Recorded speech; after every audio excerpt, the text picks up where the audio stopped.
All right. AEG has created one of my favorite games ever, Legend of the Five Rings. But today we're going to talk about just as old, kind of just as dead. This is going to go under Schrodinger's games category for a very specific reason. I'll get to that in a second. But we're going to be talking about Legend of the Burning Sands in all of its dry, thirsty glory. Legend of the Burning Sands has its roots completely in the year 1998 and finished in the year 1999, as far as the original card game goes. Legend of the Five Rings officially ended in 1997, and in 98, in July, they released the first episode of Burning Sands called The Shadow of the Tyrant. This had the factions the Senpet, the Assassins, and the Moto.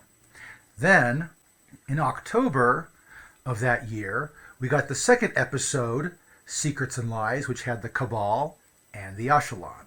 In December, we of course got the Black Hand, Black Heart set, which had the Jackals and the Ebonites. It was fully next year, almost an entire year after they'd released the game, in June, where they released The Awakening. Now, The Awakening was hyped up to be the actual rolling strength of the game, but there had been such a loss of sales through this period of time that most of the warehouse supply of The Awakening was actually destroyed at that time when it didn't sell. That is the original timeline of the card game. The role-playing game that was released in 2008, a full 10 years after the game originally started, it was actually released during the third edition of Legend of the Five Rings RPG. So this is based off of the third edition RPG and has all the faults associated with that. There is a difference in time between the writers of this game and the writers of this game that is so broad. I can guarantee you during this time period here, the primary writing staff of Legend of the Five Rings had enough swap and change in it that this time period is a separate time period than this time period altogether. There might just be continuity errors or facts that don't completely line up. Legend of the Burning Sands is a collectible card game. Much like Legend of the Five Rings, it had the same philosophy of its design. You would have your stronghold on the back of the box. At the very least, you could read the stronghold. You also got a card inside that represented the stronghold in case you preferred cards over boxes. Still, you can review what your faction was going to be like from reading the back of the box.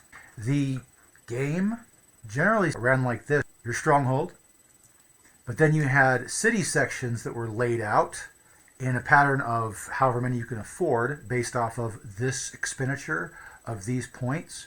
And that gave you the water you could spend during the game, and the water, of course, kept you alive. You had holdings, and that's the same thing they were called back in Legend of Five Rings. They just provided copper for you. Gold is such an easy word to say. Copper, oh well. But so it provides copper officially, and they're pretty shallow too. Your average copper producing holding only produces 2 copper. So it's very easy to feel poor in a game of Legend of the Burning Sands. Personalities look almost exactly like they do in Legend of the Five Rings, except they don't. Most of these stats kind of read the same, but this is their water cost, their cost in copper. Both those prices have to be paid to bring the personality into play. And they have their influence amount, which is different than honor. It's how much general social influence they have. So they can bow to perform certain social effects, assuming. And of course, there's different personality types. This is an unaligned personality. And then you have the Senpet, one of the better factions in the game. The Moto. They carried over essentially as the Unicorn Clan from, and so they're noted to have the same purple background that the Unicorn Clan has. The Assassins. The Echelon. Wonderful blue background there. The Ebonites with their, I actually like the natural stone look. It very much says Middle Eastern history to me. The Jackal, their blood red background, decries all the blood they spill. The House is the Dahab, which they have coins in their background. More on this later. And you have, of course, different other cards. You have action cards, which are what you pretty much play the game with. You should at least have 2 or 3 different types of action cards in your deck to propel what you can do. For followers, for the personalities, they attached to your personality. And in this game, they did quite a bit more than just provide force. This one, for example, is a carry follower that helps you in raids. Items. Unlike L5R, the items in this game tend to cost 4 gold or more. There's very few cheap items. They're mostly expensive. If you want to feel poor, you can spend that 7 gold to get that one item in play that gives you +2 force. I also kind of like some of the subtle jokes they have in this game. It's called a dull Fikar knife. I wonder where the sharp Fikar knife is. This is a spell. And there's 2 types of spells. The one I'm going to show you next is very important because it plays a very big part in both the game and the lore. Has a copper cost and a water cost. And you play it, unlike in L5R, where they play attached to a personality that's a Sahir. They're named for a Shigenja in this game. These are played as an action card out of your hand, and you have to bow a Sahir usually to do that. Then there's the Jinn. Jinn are essentially demons you summon, and these demons run around doing stuff for you. Usually they cost no gold, and they cost water. That makes them very fast to put into play. They're the go-to. If you want to play this game well, and you want to play this game to win, play Jinn. Jinn are the most powerful card in the game by far, because all you need is some Sahir, and you need a turn worth of setup because you bow, and usually these guys come into play bowed. These guys, yeah, that cost more water than usual, but you can get around that. I like these cards. I very rarely got to use them, but these are like the rings. They're called story cards. They usually are worth 1 story point. If you can find one that's worth 2, those are great because 5 story points is all you need to win the game. But still, you have a story, you meet the requirement, you play the card, and you get the benefit listed on the card. However, it's cooler to just build up to 5 story points and win. I really want to do that, but man, you kind of have to follow and do what the story cards tell you to do. They dictate how you play the game. So if you're an individualist who likes to do your own thing, sorry, you got to bend to the rules of the cards. In a game of Legend of the Burning Sands, typically you would have water tokens on all of your city sections that you have in play, and these water tokens represent how much water you have. There'd be water all about this section. And so what you do typically is you have your city sections, which are defended and just like provinces in Legend of the Five Rings, except for they don't supply you anything as far as cards. It's all just city sections hold your water and they can be destroyed. Unlike in Legend of the Five Rings, where you have strength that prevents you from, being overrun, they have a strength of like usually 0, 1, or 2. And then each point of damage that goes past that takes out a water token. So honestly speaking, it's relatively easy to destroy water tokens in this game and just lose. Unlike Legend of Five Rings, where there's a bit of build-up where you can have the force to punch through a province, you can send your first-time personalities to go after water tokens and start doing damage early in the game. It's very easy to lose all your water in 5 turns. I've done it plenty of times. When the time comes, you'll draw 4 cards off of your deck, and then you pick through your cards down to your hand size, which is 4, plus the number of city sections you have in play. So what you have with that is a game where you draw a butt ton of cards, you can get cards flowing through your hands, but you're going to throw stuff out. You're going to throw stuff out. And you kind of have to, because the card flow of 4 cards in your hand per turn isn't backed up by I can store them on my city sections that you have in Legend of the Five Rings. It's all in your hand. Your fate values, your cards you want to play, everything in Burning Sands is based on your hand. So there's nothing else that helps you hold cards besides that. And you got to live with that. You got to take the choices and live with them. And as you lose city sections, you're going to lose hand size as well. So the game actually constricts you quite a bit when it comes to, it doesn't allow you to wait on anything. You have to start making choices right away, and you have to start getting things taken care of right away. There is no long-term strategy in this game. Also, I've played enough Legend of the Burning Sands, I can tell you this. This is not a game of building up your kingdom. You're going to do best with a small group of dudes. You go out and do your stuff with them. You'll have 4 or 5 people at the most. and you'll go out and do your attacks and things like that, and that'll win you the game. In Legend of the Five Rings, I've had stacks of personalities before. Not in this game. It's very minimal, and you'll probably win or die based on the actions of 2 or 3 personalities. I've never seen Legend of the Burning Sand games build up to the point where people have had more than 10 personalities in play.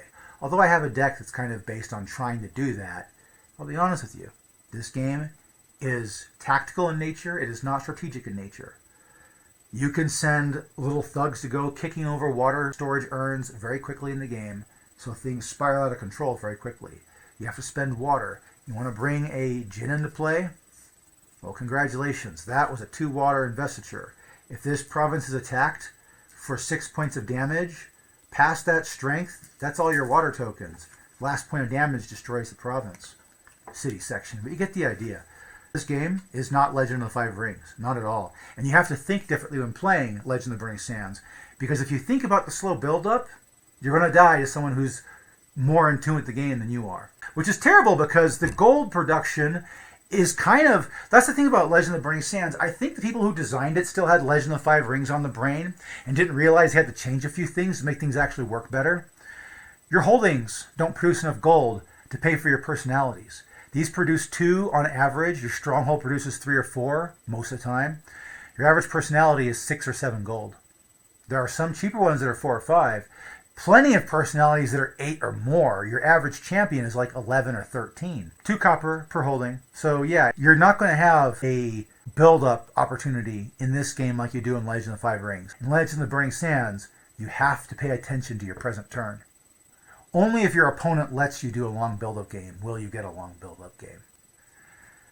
That's another funny thing about this game. It has a turn split into 2 halves, where it's got a day phase where you bring personalities into play, and then a night phase where you like raid and then bring back dead Kadi if you have dead Kadi. I'm also going to show you a few crazy things about this game. First of all, some of the factions in this game kind of have backgrounds that look like other factions. Check out this here. We have a Cabal personality. We have a Ivory Kingdom's personality. We have a Dahab personality. They all have green backgrounds. 2 of them look very similar. They have those hashes in the background, like a texture or something.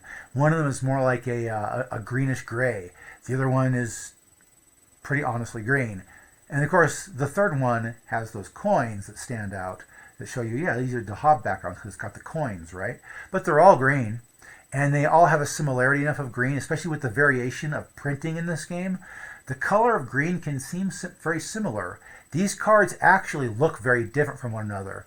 But I have seen printings of Legend of the Burning Sands where even other personalities have kind of a slight greenish cast to the print job that was made for the cards. And so you'll notice on some of these personalities, they just blend together. Another funny thing about this game is that the power levels are just kind of here and there.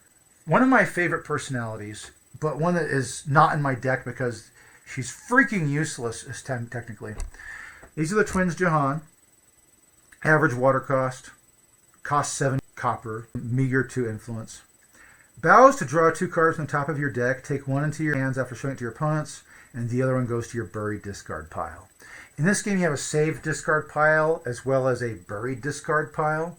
I'll be honest, you can reshuffle your saved into your deck, but it never gets that far. A game of Legend of the Burning Sands should end before you reach the bottom of your deck. The game's too fast. But the thing about this personality, like many of the problems with Legend of the Five Rings, bow the twins. So, 2 force that cost me 7 gold. I'm going to want to keep them around for purposes of dueling or fighting, right? No, to get to draw a card, you have to bow them out. And that's a 7 gold personality. You're real, and you're not, and like I said, you only have like 2 to 5 personalities in play. So when you're bowing a personality to do an effect, you had better have some way to unbow them. Otherwise, someone's going to be like, oh, the twins aren't at their post. Let's raid. That's happened to me more often than not. Whenever I play Legend of the Burning Sands, I more often die to water loss or province loss because I decided I have to do this to counteract that. And I didn't have enough personalities really ready to defend myself. You need cards that unbow your personality. You need the ability to swap out who's bowed and who's not, or to unbow them, or to unbow everybody. There's cards that allow you to do that, and you should have them in your deck because this game isn't perfectly designed. There's plenty of ways to just screw yourself over in Legend of the Burning Sands. There's no falling back on anything. It also must be noted there's no clan discount. This is a 7 gold personality. And if I was playing Ebonites, I should be able to get her 5 gold, right? What's the problem, right? No, she costs 7 gold. If I was playing this Ebonite personality in a Moto deck, that's plus 2 gold. That's 9 gold. 9 copper, okay. But the thing is that has a whole different dynamic now where you're going to pay full price for all your dudes. And there's no way you're going to bring someone in from another faction unless they're that good. And on top of that, you're struggling to pay off your copper costs anyway with your meager coin. So you're not going to just casually bring tons of people into play. Very few decks do that. Usually when you're bowing your copper to bring personalities into play, the most I've seen happen in one turn is 3 with a personality that's just a here, and a djinn they bow to bring into play. It's copper costs. They add up. You want to bring 12 gold of copper into play, you better have 6 holdings around, or 4 that really do really well together. I like Burning Sands as a game, but there are definitely some hard spots to it. And the game feels like it was designed with one idea in mind, and then before they published the game, they decided, nope, we're not going to go with that idea. Cost of personality, the amount of gold you have on your holdings, or the cost of those holdings, yeah, all of that should have been differently balanced, but it wasn't. So, yeah. I want to cover something here for just a little second. Power levels. It's hard to actually put down which faction is the best, which decks are the best, yada yada. But strangely enough, in Legend of the Burning Sands, this is the thing. Power balance between the factions isn't a consistent thing, and there's some factions that are actually worse at their own job than other factions are. I'm going to put it like this. One of the big things is your faction really good at managing water? And this can take 2 forms. Either taking water from your enemies or adding water of your own. And there are some cards that make it so that most factions can do an add water game if they want to. There's the River Quarter, there's the 1 water card, there's a few things like that. Plus everybody can raid, just some factions are better at it than others. Are the items, the personalities, the holdings in your deck something where when you use them, the cost is worth what they get used for? On top of that, do you work well with others? Do the cards in your faction actually synergize and function with other cards in your faction? Believe it or not, in Legend of the Burning Sands, this is a thing. There are some factions out there that specifically have cards that do not play well with the rest of their own faction. You could technically talk about power levels in Legend of the Burning Sands like this. How easy is it to play the deck or get the deck assembled and get the deck running? Can you pretty much add to a starter deck and continue to play the game efficiently? On top of the fact you can talk about power level versus whether it's a weak faction or a weak deck versus a powerful deck or not powerful deck. Here I have a chart that I've assembled just generally off my own experience. Who has the real kick-in power in Legend of the Burning Sands? As you can see, it's kind of top-heavy. Most factions created for Legend of the Burning Sands play well in Legend of the Burning Sands. They don't screw around very often. You will see that I have the easiest one to play and win with is most likely the Senpet. They've got good power off their personalities, they're reasonable cost, and their faction works well with each other. The Senpet are a pretty strong military deck. Same thing goes with the Ivory Kingdoms, although the Ivory Kingdoms has more tricks to it. They have some ugly, brutal cards that just seem unfair, but for the most part, the Ivory Kingdoms works kind of the same way the Senpet do, but right now, they're impossible to get. They've gone past collector's item stage into the people who have it, and they're probably not giving it away. The Celestial Alliance is on that angle as well. They outright break some of the rules of the game, but for the most part, if you don't already have the stuff necessary to play that faction, it's going to be very, very hard to play it. I don't think there's any decks available. It's an Awakening set stronghold, so have fun even getting the stronghold necessary to play the game. And the Cabal is really good at 2 things. They have mages that know how to handle spells, and they have mages that work well with other mages. Then they have a few mages that cover your butt. They have flying mages. They have raiding mages. The Ebonites kind of work on a one-trick pony. They're a defensive combat force, but they're good at it. The Ashalan are a nice middle-of-the-road faction. I would say the same thing about the Rashari, were it not for the fact that Rashari are kind of harder to find cards for. But the Yodatai have their hands tied behind their backs through 3 different aspects of the game. They can't summon Jinn for the easy button. They also play a really tough game where they're just trying to grab land up as fast as they can before anybody else can really claim it from them. As far as the weak sauce, weirdly enough, the Modo, the Jackal, and Dahab are all factions I play, which might be half the reason I suck so badly at this game. The Moto are only good at raiding, and if you want to play a combat-based Moto deck, be prepared to make some sacrifices to make things work. The Jackal are unique in that they could be a more powerful faction, but none of their cards have synergy with each other. Literally. The Jackal have cards that literally won't work in an army that doesn't have nothing but Jackals. But then again, the Jackal are friendly to the Undead. And the Undead are all unaligned. They don't have a faction. So it's one of those things where they stab themselves in the butt all the time. I've played that deck long enough and strong enough. I don't see a way to make the Jackal function without throwing out the Undead. But the Undead are part of their whole scheme, and you kind of need Undead personalities to cover the sewer districts you're going to be bringing every time. The Dahab are one of the strangest factions because they have some of the most powerful abilities. But all in all, their characters are low power, high influence characters. All of their heavy hitters come with some big drawback that makes them not worth it. Which is funny because the Senpet or the Jinn have cards that are just as good. The Dahab have an asterisk next to them for a reason. Instead of playing Dahab, the Dahab makes a really good platform for making an unaligned deck. My thoughts on the strengths of each faction, I would say with the exception of the Jackal and the Dahab, all these factions are playable. Or you've thrown out the Jackal and just play the Undead. That's how most people I know that play the Jackal play the Jackal. They don't have Jackal personalities in there except for the Champion and the Magul. And that one Undead Kadi is actually a really good choice for the Jackal too. Power chart for Legend of the Burning Sands.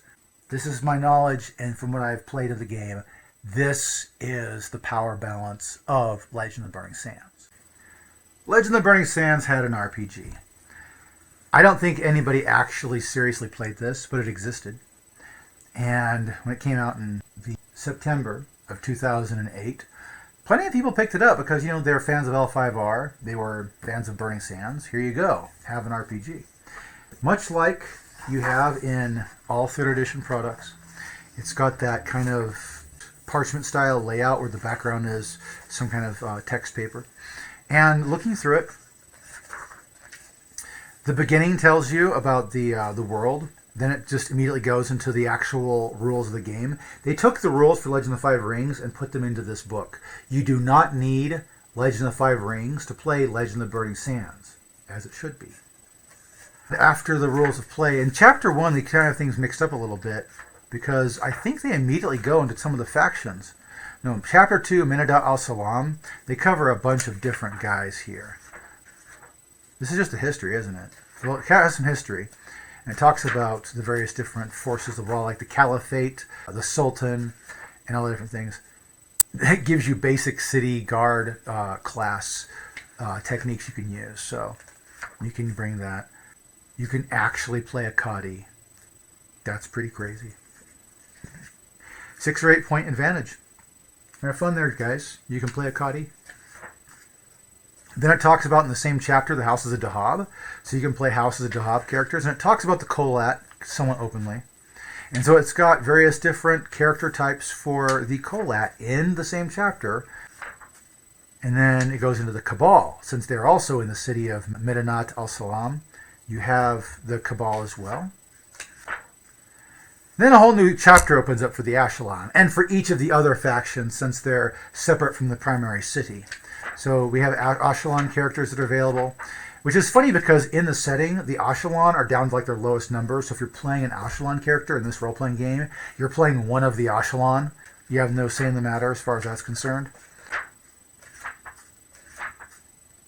Chapter 4 is the assassins, and the assassins are about as effective as you think they are. I didn't do a deep dive to read all the different techniques and whatnot, but they're there if you need them. And then after the assassins, you get the Rashari. And the Rashari don't even have like a history because they handle their chronicle differently. So there's no history section on them. They just keep talking about how they do things and gives you the character creations for them. After the Rashari, you get the Senpet, the real power in this setting.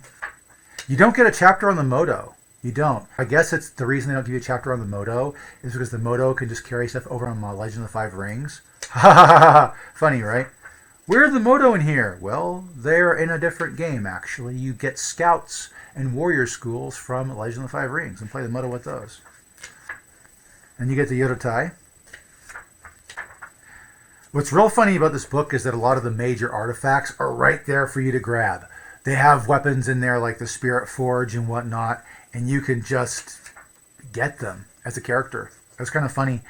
I guess you really should go questing for them or have them be bequeathed to you by a high-ranking person. But some of the artifacts that are in the actual game, they're right there. I mean, what do you know? Yeah, after the Yodotai, you get the Jackals. And I do think the Jackals are like the last faction of the game. Nope, then you get the Ebonites. I think the Ebonites are the last faction of the game.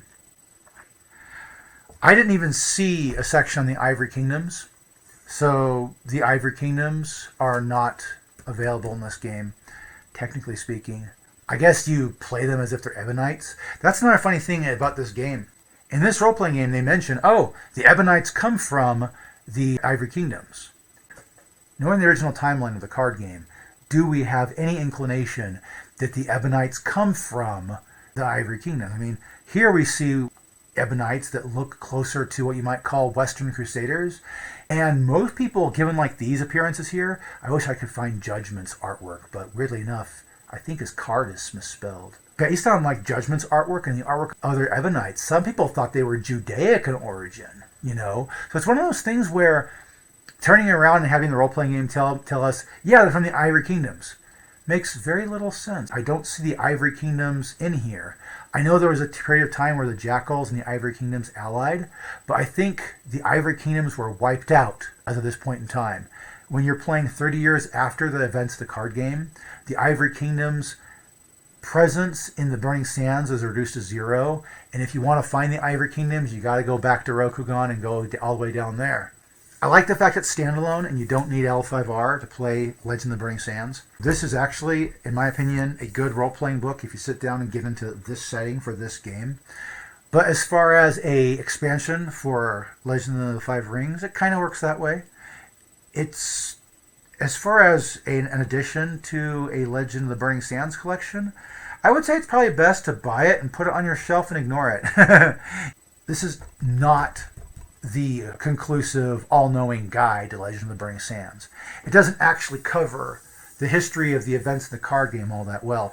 One thing about Legend of the Burning Sands, the card game, that I have to point out is if you take the cards and you look at the flavor text on the cards, it tells you quite a bit. In Legend of the Burning Sands, there's a story going on in the flavor text, and you can follow that. If you know of any online place where you can look at all the cards and read through all the text in the cards, you can start piecing together the stories that are told by Legend of the Burning Sands. I've started doing that, and it doesn't match up with what's in here.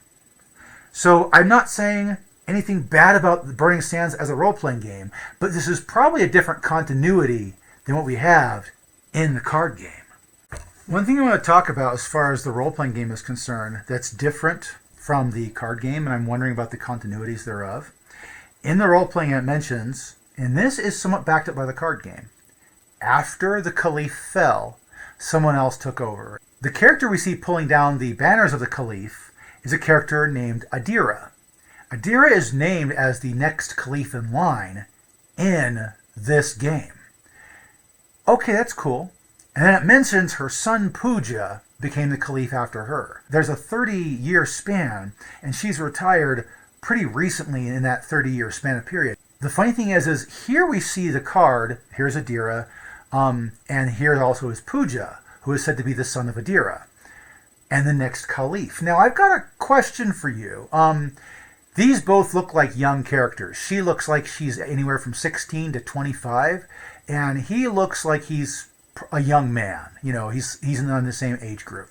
If Adira was Caliph all this time and was Caliph for the last 30 years before retiring, that would put her in this artwork as 30 years old, and Pooja could be her son, but she would have to have been in her teens, and he's actually like 15 or 16 here, and she birthed him like when she was, a teenager. The only other option I see besides that, as far as the weirdness of the continuity, is that Pooja may be Pooja Jr. Pooja, the believer, might be the father of Adira's son. And that sounds more plausible. But that's never explained. They don't explain exactly how. Because you know what's a really good thing to explain when you're talking about bloodline and stuff like that? Who fucked who? I don't know how Pooja interacts with Adira and interacts with the setting. All I know is that when Adira is 60 years old, she retires and Pooja takes over. Is Pooja her son? Like 20-ish? Is he 45 or so? You get the idea. Are you hearing what I'm saying here? Also, you can go through and find typos. I'm not going to point out all of them, but for example, in the Jackal section, honor rating has an honor rating of 1. You would think if they were going to actually use honor in this book, they might as well just go, yeah, he's an honor 0. He's a jackal necromancer. He's a dog. So this is Legend of the Burning Sands. It is a piece of nostalgia from the late 90s gaming, from those of us who were fans of Legend of the Five Rings, and saw Legend of the Burning Sands as a cool thing to also do. I know very few people who are just fans of Legend of the Burning Sands. They're usually people who were L5R players, and then they carried over to Burning Sands, and usually have both. Believe it or not, this game right now is probably my most played game of all the games I play, because there's a few friends that I can play with online that have decks, and so we can get on a call and have the video going, and he can see my deck and I can see his deck, and we just play a game, right? I can say the original game was actually relatively poorly designed. I loved the lore. I loved the fact they kept the artistic card graphics like I did in Legend of the Five Rings. Legend of the Burning Sands, from a novice gamer perspective, is a pretty cool game to get into, and it's fun until, of course, you start facing the really broken combos. Legend of the Burning Sands role-playing game honestly should work just as well as playing Legend of the Five Rings role-playing game, which does work. I think the game is probably one of those things that if you haven't heard of Legend of the Burning Sands, you probably don't want to jump into it, because it was co-tied to another game and it had meaning past its own existence. Now, as far as Legend of the Burning Sands is concerned nowadays, notice how it doesn't say Dead Game on the title down there. There is a fan remaster that got re-released in 2021, even though it was declared like 10 or 15 years earlier. They finally got their re-release, so they've actually have an online version where you can get your cards online and assemble a deck online. I think they even have an allotment for printing your own cards. But for the most part, Legend of the Burning Sands is either one of two things. It's either a brand new fan remaster that's pretty much 95% the same game, fully different like card graphics and whatnot, but it's pretty much the same game. Or it's an ancient collector's item from the late 90s, and those who have it, have it. If you don't have it, you don't have it. I would love to create some nostalgia videos that go further into Legend of the Burning Sands, but all I gotta say is, on a scale of 1 to 10, it's one of those games that once you buy it and you have it, you have to be a real thick head to want to throw it away. There's plenty of passion and fun that goes into this game. This game has a lot of spirit, and unlike a lot of the games that are created nowadays that are created specifically so they can factor into some kind of cultural phenomenon, there's a lot of games are actually just licensed off from a movie or a comic book series or whatnot, or a TV series. That happens so often. People nowadays don't say, hey, let's just make a game about like Fantasy Arabia. And weirdly enough, look at the history of this game. The game ended in 1999, just as 2000 was coming around. So the game kind of ended with Y2K. And then a year after that, Well, actually, it was more like a year and a half because it happened in September. But we had the two towers destroyed, and people's perspective of the Middle East changed. Honestly speaking, this is an artifact of its time period. And if you want to get into Legend of the Burning Sands, you can. There's the fan remaster. You can pay collector's prices for cards. And yes, I mean collector's prices. These aren't cheap nowadays. I'm glad I have a lot of my old stuff still kicking around. This is a nice little piece of gaming history. I don't think it's going to make a comeback, ever. If you have it, you have it. If you play it, you play it. And to those who are fans of Legend of the Burning Sands, keep on keeping on. It's actually one of the easier games to play. It's got some challenge to it, but it's one of the easier games to play, and you can just take your deck and go play your friends whenever you feel like it. Thanks for watching my video. I hope you have a great rest of your summer as it's winding down, and may the dice always roll in your favor.